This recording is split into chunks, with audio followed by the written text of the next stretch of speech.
بالله من الشيطان الرجيم وما أوتيتم من شيء فمتاع الحياة الدنيا وزينتها وما عند الله خير وأبقى أفلا تعقلون. Yesterday I recited this ayah before you. We talked a little bit about entrepreneurship and people that assume that their work leads to success in whatever form. So today I wanted to share with you the ayah itself and the reality of worldly acquisitions. What does a person acquire in this world of anything? وَالْأَمْرُ لَا يَقْتَصِرْ عَلَى الْمَالِ فَقَدْ. It's not even reduced. The matter is not reduced to just wealth. So Allah says, وَمَا أُوتِيتُم مِّن شَيْءٍ, and whatever you've been given of any sort of thing. أُوتِيتُم, the utiya is that active or passive? Majhul, right? What's the na'ib al-fa'il? أُوتِيتُم. نائب الفاعل ضمير متصل تقديره أنتم. I said متصل because tum at the end, right? But briefly, you've been given something. As opposed to saying فَمَا لَكُمْ, whatever you have, min shay'in. Whatever you have in, وَمَا عِنْدَكُمْ min shay'in, whatever you have in your possession. He says whatever you've been given of anything. The statement already acknowledges that it's not yours. It's been given to you. Whatever you have has been given to you. It isn't actually genuinely your possession. Then he adds, فَمَتَاعُ الْحَيَاةِ الدُّنْيَا. Then whatever that is, if you reach that conclusion, no, it's just a means to enjoy worldly life. فَمَتَاعُ الْحَيَاةِ الدُّنْيا. Mut'a in Arabic means two things, utilization and enjoyment. It's two pieces of meaning to the word mut'a. And so mata'ul hayati dunya on the one hand means something to enjoy temporarily. On the other hand it means something to utilize. So mata' could be food, and mata' could also be the spoon. Now nobody enjoys a spoon, but they certainly what? They certainly use it. So a spoon can become a mata' also. Things that you have to put to work. وَزِينَتُهَا. In addition to mata', it's also a means by which worldly life is beautified. It's its beauty. وَزِينَتُهَا. So two khabars. مَتَاعُ الْحَيَاةِ الدُّنْيَا وَزِينَتُهَا. وَمَا عِنْدَ اللَّهِ خَيْرٌ وَأَبْقَى. Now look, our possession was compared to Allah's possession. Our possession was described, مَا أُوتِيتُم, whatever you've been given. Allah's possession, وَمَا عِنْدَ اللَّهِ, and whatever belongs to Allah, whatever Allah has. And عِنْدَ actually, if you remember the comparison between lam and عِنْدَ, Allah says lam for himself too, لِلَّهِ مَا فِي السَّمَاوَاتِ وَالْأَرْضِ. But in this ayah he says وَمَا, not وَمَا لِلَّهِ, but he says وَمَا عِنْدَ اللَّهِ. عِنْدَ actually is for qurb, for closeness. So if I'm ana عِنْدَك, means I'm right by your side. Al-Imamu عِنْدَ al-Masjid, he's right by the masjid. So عِنْدَ is not just for possession, it's also for closeness. Whatever Allah has, of course, whatever you have is also Allah's. So what's he referring to, whatever Allah has? Whatever is close to Allah right now, but by definition it is far from you. I mean the Jannah He has for you, the rewards He has for you, the eternal life He has for you, the things He has that are closer to Him right now than they are to you. You're still in worldly things. And what's beautiful about the word inda in comparison to the word dunya, dunya also is the superlative form of adna. In dunya, worldly life is actually the lowest life. One meaning of it is lowest, al-hayat al-dunya, and also means closest. This is closest to you right now for you to enjoy. It's been given to you. But what I have in my possession, khayrun wa abqa. It's better and lasts longer. Now, khayr and abqa are both comparative words. And this will be the last piece of a reflection I want to share with you guys. Khayrun wa abqa are both comparative. They're both ism tafdeel. Whenever you use the word comparison, then you're really putting one thing against another. That's what you're doing. So Allah is forcing us to compare things we have here with things that He still has in His possession awaiting us. I have life here, I'll have life there. I have energy here, I'll have energy there. I have enjoyment here, I'll have enjoyment there. I have food here, I'll have food there. I have a house here, I'll have a house there. There's a comparison. But when you make that comparison, just remember one thing. Every time you use something here, remember there's something to be compared with that where?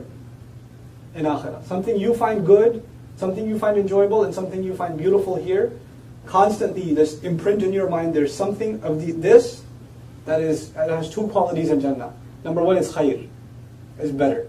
I'm eating food, it's delicious. I remind myself, there's food in Jannah and it's better. I enjoy myself doing something. I play a game, I enjoy company, I have a good time. I see a beautiful scene, I say this scene is beautiful, but what Allah has is better. This is a khayr. This is وَمَا عِنْدَ اللَّهِ خَيْرٌ. This has to be imprinted in the mind of a believer. When they enjoy good things. This is great, but there's way better. The second quality Allah adds is وَأَبْقَى. We did baqiya yabqa pretty recently. What does it yabqa mean? To remain. Abqa Al-khayru abqa wa in tala az-zamanu bihi this morning. What does abqa mean? To last longer. The second comparison constantly, where all things that are beautiful and enjoyable in this world. What's the constant comparison? Whatever Allah has lasts longer than this. I'm walking into my house, walk into the house, I'm looking at the house and I'm going, oh, this is nice. Alhamdulillah. But there's another house and that lasts longer than this won't last. By definition, you start thinking things here won't last. I love spending time with my children. But the company, the family Allah will give me in Jannah, these children, may Allah return them to me in Jannah, but they're better, and that company, that time lasts longer. There are moments at times in your life where you're with people you love and you're really enjoying yourself and you want it to last forever. Or sometimes husband and wife get into a fight and they get over it, and then they're together and they're happy with each other and they turn to each other and say, why can't every day be like this? Why can't it just say like this? That's the time to remind yourself, وَمَا عِنْدَ اللَّهِ خَيْرٌ وَأَبْقَى. Whatever Allah has is better. It's going to be better happiness than this, and it's going to last. It's not going to go away. Because even when we have happy times, in the back of our head, what are we thinking? Man, spring is here, but fall's coming. You're always thinking there's another day where it's going to pass, and then bad times are ahead. خَيْرٌ وَأَبْقَى أَفَلَا تَعْقِلُونَ. Why don't you exercise your intellect then? Literally, the question at the end of this ayah is, think about this. Why aren't you thinking? Why aren't you engaged in real thought about this constantly? Subhanallah. And if that happens, then nobody gets confused about what real success means. Nobody gets deluded into thinking they've acquired a lot in this world, or what they've acquired means something significant. It means nothing then. Then they're constantly thinking, this will go, just like I will go, and what Allah has is better and longer lasting. Those two words capture the essence of a believer in the akhirah, especially in Jannah. وَمَا عِنْدَ اللَّهِ خَيْرٌ وَأَبْقَى أَفَلَا تَعْقِلُونَ. بارك الله لي ولكم في القرآن الحكيم ونفعني وإياكم بالآيات والذكر الحكيم. السلام عليكم ورحمة الله وبركاته.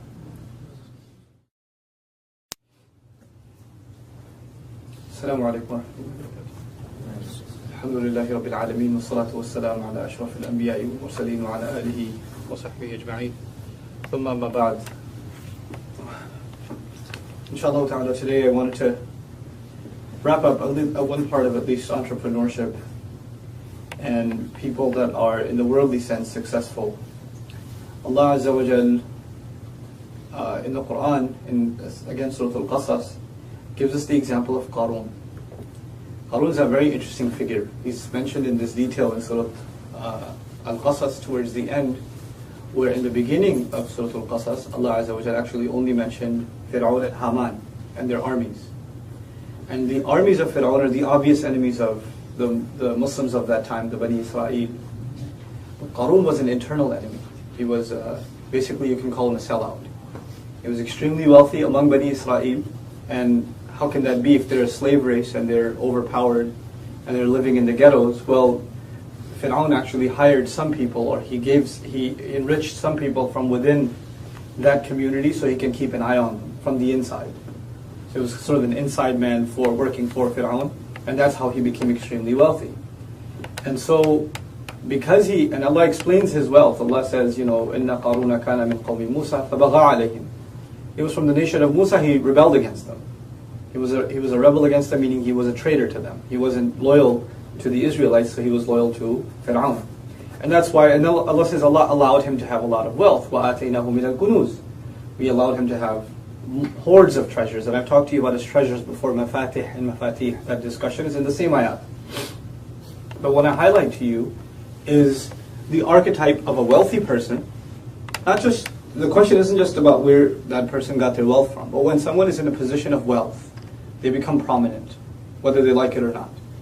They become, because they're employers, because their housing is different from everybody else's, their ride is different from everybody else's, they stick out. And when they stick out, they become, whether they like it or not, role models.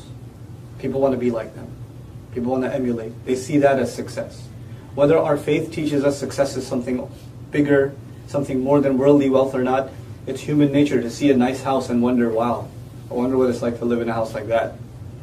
It's human nature. You can't help yourself. You see a beautiful car, it doesn't matter how much dhikr of the akhirah you do, you're going to see a nice car and say, wow, that's pretty sweet. It's just going to happen, right? So There's one part of us that just, it desires beautiful things. Allah put that inside of us. It's not something evil in and of itself. It's something Allah put inside us. So when people like that are around, then people, deep down inside want to be like them, or they want to have what they have. And this, the wealthy realize that. They get a whiff of that people look up to them, or they want to be like, they're trendsetters. And this can become a real problem. They can for themselves and for others. So the mature in the community, and this is the really, hard thing for successful, wealthy people, is to have mature, good friends that aren't friends with them because of their wealth. And they're not going to be afraid to say something to them in all honesty, because out of fear that they're going to go out of favor from them. Because when people are famous, or when people are wealthy and people are in a position of political status, then their friends try not to say something against them because they don't want to come out of that elite circle. But if they're fortunate, if the people of wealth, people of status are fortunate enough, they'll have friends around them, sincere brothers around them, sisters around them, that are honest to them. Sadiquka man sadaqak, la man saddaqak. And it becomes more and more difficult the more and more wealthy you get, the more and more prominent you get, the more difficult it becomes to have sincere friends around. They'll say to you what the right thing is no matter what. Anyhow, Allah highlights the people of sincerity in the community who actually did give him advice. And that's their greatness, that they were bold enough to speak out and say this to this person who everybody else obviously looks up to because of their status. And they gave a compartmentalized bit of advice.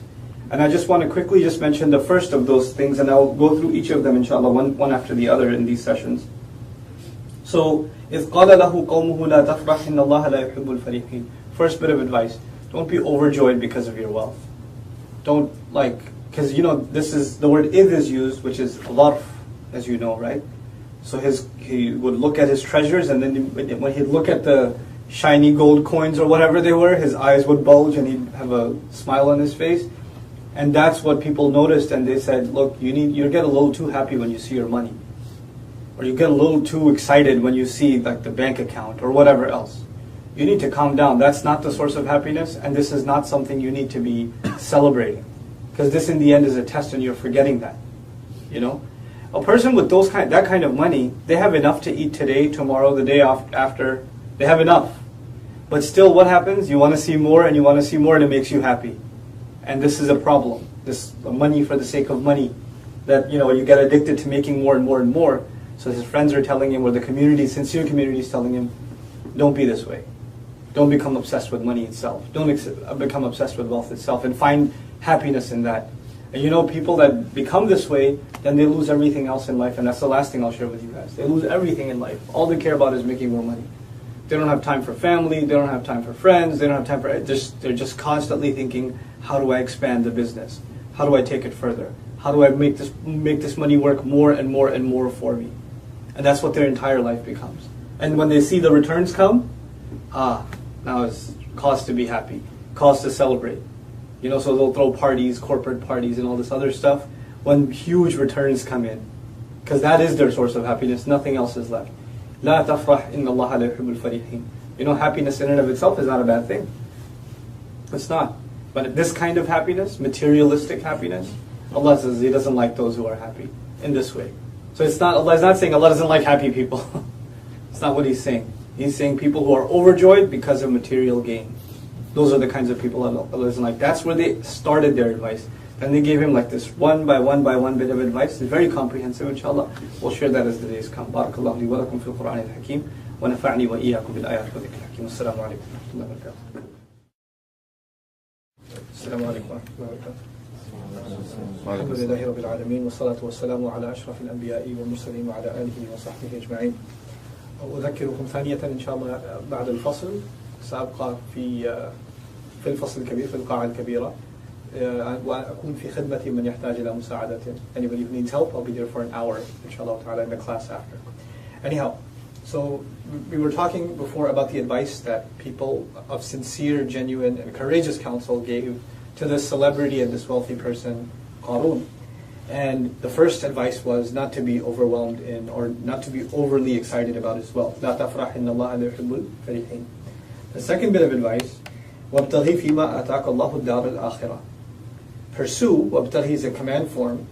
And the command is used in the Arabic language not just to tell someone what to do, but also to suggest to someone what they should be doing. Advice is also given in the amr form. So the suggestion given is, you should pursue in whatever Allah has given you. فِيمَا أَتَاكَ اللَّهُ, in whatever Allah has given you. الدَّارَ الْآخِرَةِ, the final home. The advice here is, Allah has given you a lot of opportunity. He's opened up a lot of doors for you that He hasn't opened for others. That means you should be investing this extra opportunity to build your home in Jannah. If Allah has facilitated the building of your home in dunya, then you should be even in a better position to build your home in the akhirah, invest even more, do even more. Allah wants to see what you do with the gifts you've been given. وَابْتَغِي فِيمَا أَتَاكَ اللَّهُ الدَّارَ الْآخِرَةِ. So a person of wealth, there's two directions their thoughts can go.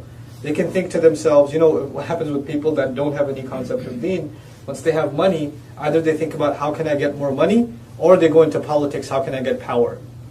Right? So they either take the direction of money or they take the direction of power. And those are the two places they want to. And power could be social and celebrity and all of this sort of thing, or political power and things like that to influence. Right? Those are the two aspirations they get. When Allah is saying for the person of wealth within the Muslim community, when you reach a position of wealth, then your concern should be, how am I going to build Jannah using this wealth? How am I going to build, leave a lasting legacy that serves the deen, and therefore, as a result, builds my akhirah? So the concept of our entrepreneurship is not just entrepreneurship for the sake of making money, but also creative entrepreneurship in serving the ummah, in serving the deen, and exhausting ourselves and becoming contributors in some way.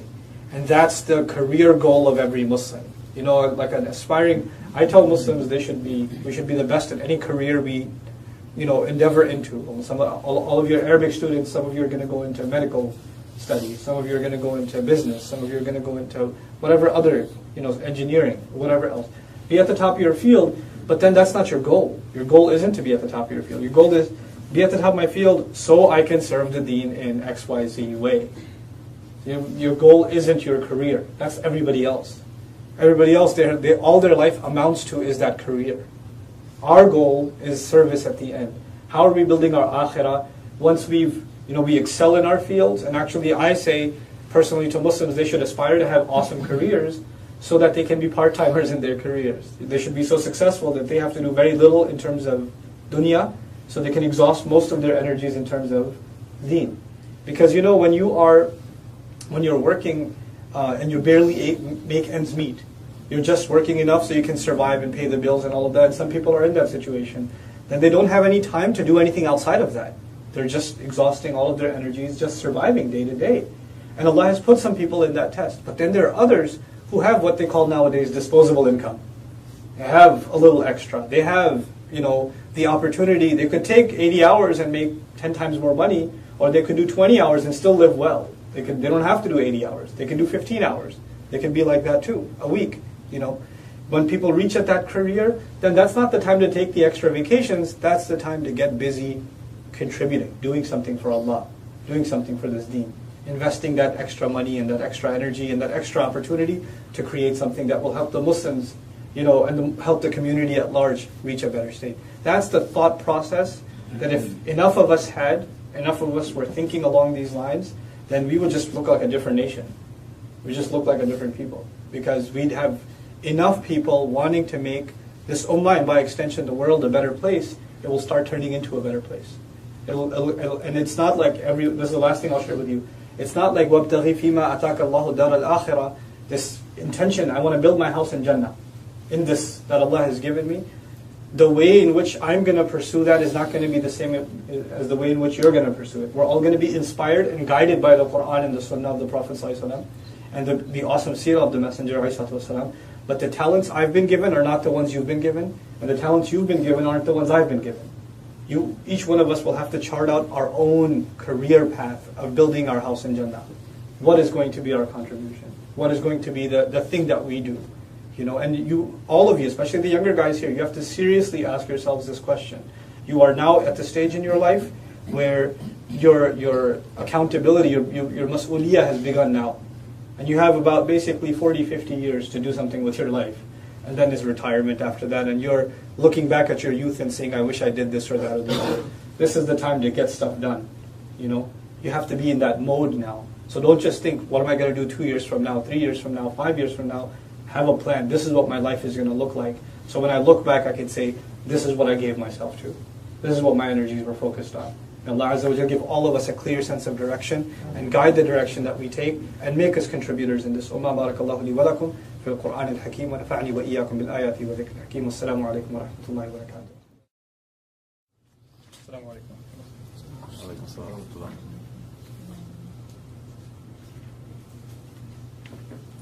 Alhamdulillahi Rabbil Alameen, wa salatu wa salamu ala ashraf al-anbiya'i wal mursaleen wa ala alihi wa sahbihi ajma'in. Thumma amma ba'd.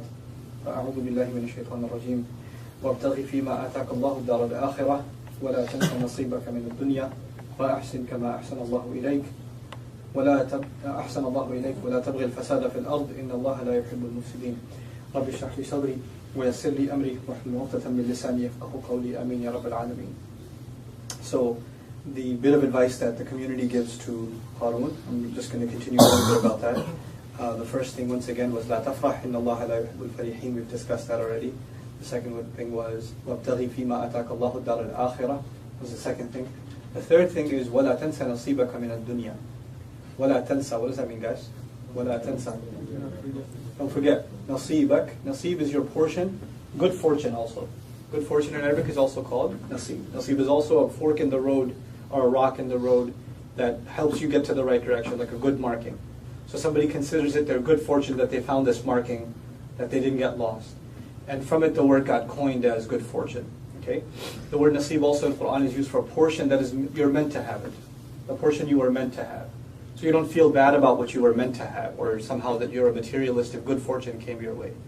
So the advice this community is giving him is, on the one hand, you should be giving more, and you should be using your success to serve deen more, but that does not mean that you just completely think of your wealth as a curse and you can't hold on to any of it, or you can't enjoy your life, or do anything else in your life with it. Because you know what happens in the Muslim mindset, either you become, I've already done my part, or you become, I haven't nearly done enough. And we, of course, we love to give the example of Abu Bakr as-Siddiq radiallahu anhu, who gave all of his wealth, and Umar al-Khattab, who gave half his wealth. And those examples are there. They're incredible role models for us, but that's not the norm. Those are the exceptions. And may Allah make us reach that state. But there were thousands of other Sahaba who gave too. And we hear about the stories of Umar radiallahu anhu and the stories of Abu Bakr as-Siddiq. They saw them. But they knew that that's not expected of all Muslims.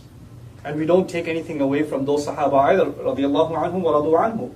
Right? So it's not like everybody should be put in the position until I'm doing that, I'm worth nothing. It's not like that. So the expectation from him is to take care of his worldly responsibilities too. Nasib, you can understand it in two ways. Your worldly responsibilities, which you can include in that family, parents, other things, in addition to the cause of Allah. That's also part of your responsibilities from the dunya. Your own health, your own time management, your own friends and things like that. Because what happens to some people, when they think of serving deen, that means I can't have time for my family, that's dunya. Or if I have to serve deen, then I can't have time for friends, or I can't sit and relax, I just have to serve Allah's deen. How can I become a person of dunya? That's actually not, the advice in this passage is so powerful. And Allah deems this advice so balanced that He recorded it, made it a permanent part of His book. La tansa nasibaka min ad-dunya. Don't forget your portion in dunya. It's not like serving your deen means you will compromise time and value and due consideration to the wife, to the parents, to the children, to the community, other aspects of your life. And then in maintaining and balancing all of those things, which is probably one of the hardest things any of us will ever have to do in our life, is find balance. Right? Balancing, like right now you guys are in your studies, so balancing time between studies, maybe work, family time, sleep, entertainment, time with friends, when am I going to eat, when am I going to sleep? All of these things have to be balanced in your day. And as you become more and more busy, and of course the one who's being talked to is a busy businessman, he's got a lot on his plate. Balancing all of these things are a challenge. But the more you are in that position, the more you have to excel. You have to be the role model of balance in these things. What happens to most people when they excel in their career? Their career takes the front seat, everything else takes a backseat, right? So there's an imbalance. The same thing happens with youth when they get involved with religious work. The MSA takes the front seat, their classes take a back seat, their studies take, everything else takes a back seat. You just go into one thing, you drop everything else. The passage is also this, وَلَا تَنْسَ نَصِيبَكَ مِنَ الدُّنْيا. Right after, وَابْتَغِي فِي مَا أَتَاكَ اللَّهُ الدَّارَ الْآخِرَةَ. The point of it is balance both of these things. And then وَأَحْسِنْ كَمَا أَحْسَنَ اللَّهُ إِلَيْكَ, and excel. The word ihsan, this is the next bit of advice. I'll be very quick about this one. Excel the way Allah excelled towards you. Do good just like Allah has done good directed at you. Allah has been good to you. Allah has been good to you. And you in turn need to be good yourself. Now ihsan is two things. Ihsan has an Arabic meaning, and then ihsan has a meaning that the Prophet ﷺ gave it. Right? Al-ihsan an ta'budallaha ka'annaka tarahu fa in lam takun tarahu fa innahu yarak. That's the definition of ihsan that the Prophet gave ﷺ to the word. But then the Arabic language also has ahsana ila fulanin, to be good to somebody, to do good to somebody. Both of those meanings implied here. On the one hand, excel, be the absolute best that you can be. Because a person in prominence is a person that everybody's eyes are on, so they have to hold themselves to a higher standard. Because whether they like it or not, they set the tone for so many other people. Other people follow suit, whether they want them to or not, just because they're in a prominent position. People dress like musicians, don't they? They buy clothes like actors. They do their hair like, pop artists. People wear jerseys of sports athletes. People follow people of prominence, whether they want them to or not. It happens. So they have to be, in Islam, they have to be models of balance and excellence. On the one hand, and two, they have to be doing good to others. Allah has been good to them, they better be good to others. And Allah didn't even specify an object here, just be good. أحسن إلى فلان إلى من لم يقل أحسن كما أحسن الله إليك. Be good to Allah, be good to others, because a lot of eyes are on you, and Allah is watching what you do with the goodness Allah has given to you. So with that I'll stop. Barakallahu li wa lakum fil Qur'an al-Hakim, wa nafa'ani wa iyyakum bil ayat wa dhikr al-Hakim. Assalamu alaikum wa rahmatullahi wa barakatuh.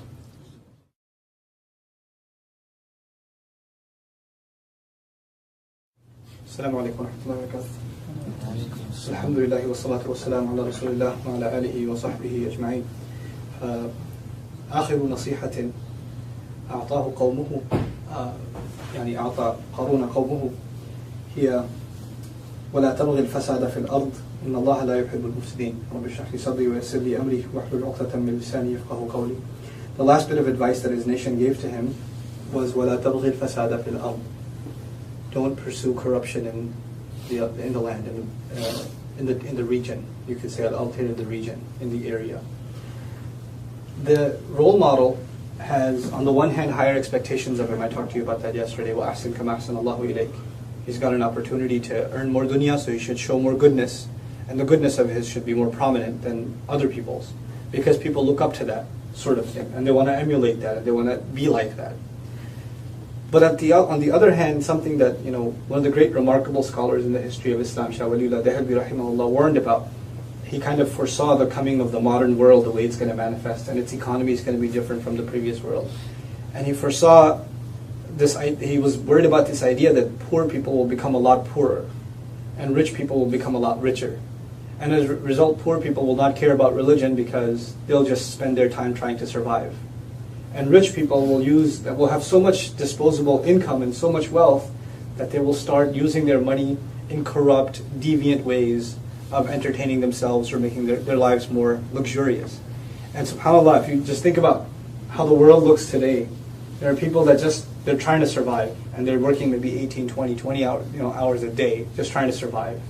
It's hard for them to talk to you, for you to talk to them about religion or deen or spirituality or anything like that, because the guy doesn't even have time for himself. That's the world he lives in. And on the other hand, you have people that basically support a lot of the industries that are the source of such corruption in the world, right? Some of the biggest, sources of corruption in the world today, the way, filthy ideas spread, are the entertainment industry or some, big elements in the music industry and other industries like that, right? And who supports those industries? Consumers that have disposable income. And people that, are willing to spend that sort of time and money, etc., and invest into those kinds of things. And that's how that entire cycle perpetuates. And that's why we have to be careful about what we consume and what we buy. Like if, for example, I just decide I'm going to buy a movie, or I'm going to just, go to the theater and watch something or another, right? And there's corruption, there's filth in it, there's something bad in it. Then I didn't just do something bad for myself, I furthered, that's what they want. That's how they survive, is through their sales, right? So sometimes we have to think now that even us as consumers, every time we endorse something, or buy something, we're endorsing it. And every time we boycott something, we're making a statement about it. Like Imam Suhaib talks a lot about, like not buying products that are from countries that are known to be culprits in terms of child labor and other sorts of things. Buying clean products and being aware of where you're getting your stuff from. That's an important aspect of what we have to become now, because we are, living in this society, we are bigger consumers than anywhere else. The world tries to sell to America, right? So we have to be cautious consumers, because just by being consumers, we may be perpetuating fasad on the earth. وَلَا تَبْغِ الْفَسَادَ فِي الْأَرْضِ. The other thing here, of course, when people have wealth, then they have the opportunity to do more corrupt things than anybody else. They have more opportunity, they have more time, they have more luxury. They can afford it. And so you'll find in upper echelon, higher circles, you'll find the worst kinds of corruption and the worst kinds of craziest kinds of parties and that sort of thing. You'll find in that circle, because that's the advice they're giving them. You're heading down that road. وَلَا تَبْغِ الْفَسَادَ فِي الْأَرْضِ إِنَّ اللَّهَ لَا يُحِبُّ الْمُفْسِدِينَ. No doubt Allah does not like those. Now if he's pursuing fasad, this is the last thing I'll share with you. If Qarun is pursuing fasad means corruption, then he would be corrupt. And the word for corrupt is fasid. That would be fasid. But the ayah doesn't end, إِنَّ اللَّهَ لَا يُحِبُّ الْفَاسِدِينَ.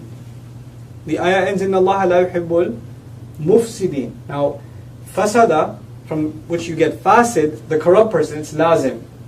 It's lazim. But afsada is muta'addi. It goes to somebody else. To cause corruption is afsada. And from afsada, what do you get? Afsada yufsidu ifsadan. Why am I alone in this? Afsada yufsidu ifsadan. Fahuwa mufsidun. Mufsidun is the guy who causes corruption. Not the guy who's corrupt, but the guy who causes corruption. The advice to him is, don't pursue corruption. Allah doesn't love people who cause corruption. SubhanAllah, you see the transition? He's told, don't be corrupt. Because when people like you, people of prominence, become corrupt, they're not just corrupt, they become causes of corruption. They create corruption. They set trends of corruption. They mess other people up.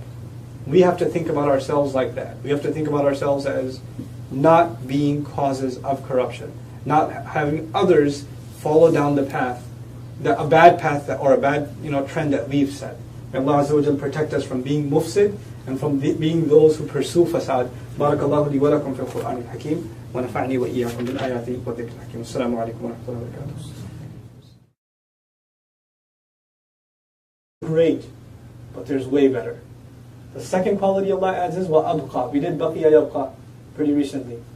What does it yabqa mean? To remain. Abqa, al-khayru abqa wa in tala az-zamanu bihi this morning. What does abqa mean? To last longer. The second comparison constantly, where all things that are beautiful and enjoyable in this world. What's the constant comparison? Whatever Allah has lasts longer. Longer than this. I'm walking into my house. Walk into the house. I'm looking at the house and I'm going, oh, this is nice. Alhamdulillah. But there's another house and that lasts longer than this. Won't last. By definition, you start thinking things here won't last. I love spending time with my children. But the company, the family Allah will give me in Jannah, these children, may Allah return them to me in Jannah, but they're better, and that company, that time lasts longer. There are moments at times in your life where you're with people you love and you're really enjoying yourself and you want it to last forever. Or sometimes husband and wife get into a fight and they get over it, and then they're together and they're happy with each other and they turn to each other and say, why can't every day be like this? فمتاع الحياة الدنيا وزينتها وما عند الله خير وأبقى أفلا تعقلون. Yesterday I recited this ayah before you. We talked a little bit about entrepreneurship and people that assume that their work leads to success in whatever form. So today I wanted to share with you the ayah itself and the reality of worldly acquisitions. What does a person acquire in this world of anything? Amru la yaqtasir ala al-mal faqat. It's not even reduced. The matter is not reduced to just wealth. So Allah says, وَمَا أُوتِيتُم مِّن شَيْءٍ, and whatever you've been given of any sort of thing. Utitum. The utiya is that active or passive? Majhul, right? What's the na'ib al-fa'il? Utitum. Na'ib al-fa'il, dhamir, muttasil, taqdiruhu. I said muttasil because tumatiya, right? But briefly, you've been given something. As opposed to saying, فَمَا لَكُمْ, whatever you have, min shay'in. Whatever you have in, وَمَا عِنْدَكُمْ مِنْ شَيْءٍ, whatever you have in your possession. He says, whatever you've been given of anything. The statement already acknowledges that it's not yours. It's been given to you. Whatever you have has been given to لِلَّهِ مَا فِي السَّمَاوَاتِ وَالْأَرْضِ. But in this ayah he says, وَمَا, not وَمَا لِلَّهِ, but he says, وَمَا عِنْدَ اللَّهِ. عِنْدَ actually is for qurb, for closeness. So, if I'm ana عِنْدَك, I mean I'm right by your side. Al-Imamu عِنْدَ al-masjid, he's right by the masjid. So inda is not just for possession, it's also for closeness. Whatever Allah has, of course, whatever you have is also Allah's. So what's you referring to whatever Allah has? Whatever is close to Allah right now, but by definition it is far from you. I mean the Jannah He has for you, the rewards He has for you, the eternal life He has for you, the things He has that are closer to Him right now than they are to you. You're still in the worldly things. And what's beautiful about the word inda in comparison to the word dunya, dunya also is the superlative form of adna. In dunya, worldly life is actually the lowest life. One meaning of it is lowest, al-hayat al-dunya, and also means closest. This is closest to you right now for you to enjoy. It's been given to you. But what I have in my possession, khayrun wa abqa, it's better and lasts longer. Now, khayr and abqa are both comparative words. And this will be the last piece of reflection I want to share with you guys. Khayrun wa abqa are both comparative. They're both ism tafdeel. Whenever you use the word comparison, then you're really putting one thing against another. That's what you're doing.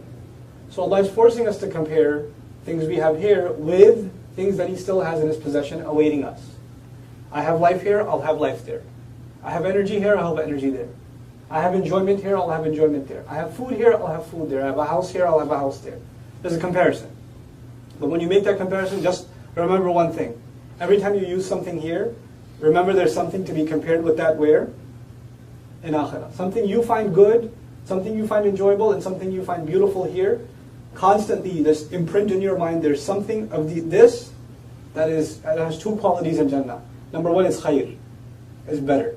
I'm eating food, it's delicious. I remind myself, there's food in Jannah and it's better.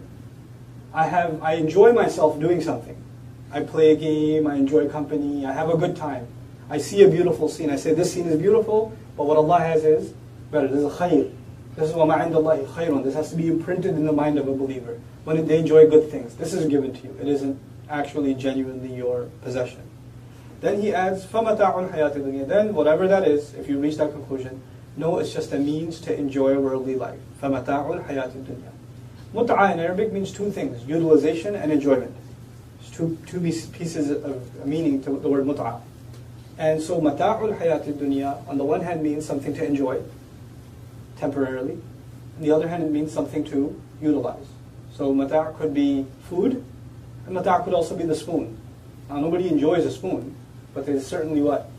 They certainly use it. So a spoon can become a mata' also. Things that you have to put to work. Wazinatuha, in addition to mata', it's also a means by which worldly life is beautified. It's its beauty. وزينته. So two khabars, متاع الحياة الدنيا وزينتها. وما عند الله خير وأبقى. Now look, our possession was compared to Allah's possession. Our possession was described ما أوتيتم, whatever you've been given. Allah's possession وما عند الله, and whatever belongs to Allah, whatever Allah has. And عند actually, if you remember the comparison between lam and عند, Allah says lam for Himself.